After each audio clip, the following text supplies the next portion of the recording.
जय जिनेन्द्र। वर्धमान ऑर्गेनिक में आप सभी का स्वागत है। जैन शब्द जहाँ पे आ जाता है मतलब अहिंसा, और अहिंसा का मतलब होता है किसी भी प्रकार के जीवों की हत्या नहीं करना।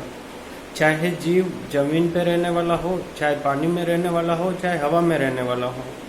अगर किसी भी प्रकार की जीव की हत्या होती है या इस जीव के मन को अगर दुखाया जाता है तो वो हिंसा कहलाई जाती है। और जैन समाज हिंसा में कभी भी विश्वास नहीं करता, अहिंसक होता है। तो प्रश्न ये उठता है कि क्या आप जो प्रतिदिन अपने खाने की वस्तुएं यूज में ले रहे हो, क्या वो किसी जीव की हत्या किए बिना तैयार हुई है? अगर किसी जीव की हत्या करके तैयार हुई है तो इसका उस जीव की हत्या के सीधा सीधा जिम्मेवार आप। जैसे आज विज्ञान ने बहुत उन्नति कर ली है। आज किसान समय से पहले उपज लेना चाहता है, ज़्यादा मात्रा में उपज लेना चाहता है, बिना मौसम के उपज लेना चाहता है। इस कारण वो अपने खेत में यूरिया, डीएपी, कीटनाशक दवाओं का प्रयोग करता है। अब होता क्या है, अपने खेत में यूरिया और डीएपी डाला, मतलब जमीन के अंदर जो छोटे छोटे हजारों करोड़ों जीव है उनकी हत्या। फिर उस फसल को लगाया, फसल बड़ी हुई, और जब जमीन में ताकत नहीं है, यूरिया डीएपी से उसकी जमीन की ताकत को खत्म कर दिया गया है, तो वो पौधा कमजोर ही होगा, उसमें कोई ताकत नहीं होगी। जब किसी चीज में ताकत नहीं होती है तो हजारों कीट उस पर लगते हैं, करोड़ों जीव उस पर कीट लगते हैं। जब करोड़ों जीव लग जाते हैं, उस पर कीट लग जाते हैं, तो उन कीटों को मारने के लिए कीटनाशक दवाओं का उपयोग किया जाता है।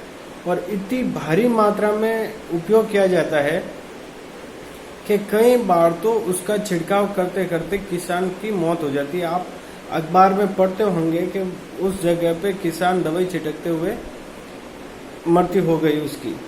बहुत सारे किसान विकलांग हो जाते हैं और ऐसे करके हजारों जीवों की हत्या हो जाती है।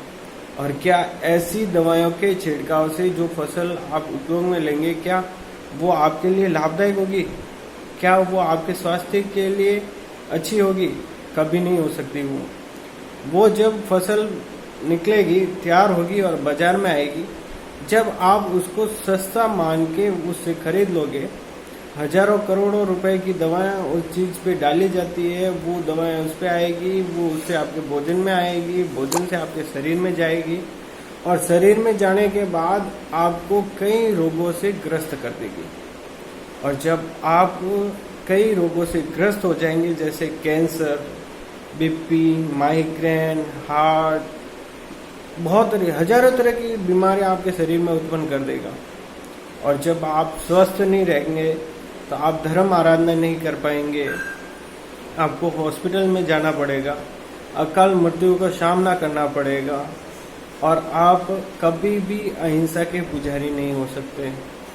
इसलिए मेरा आपसे निवेदन है कि जो व्यक्ति जैविक खेती, ऑर्गेनिक फार्मिंग करता है,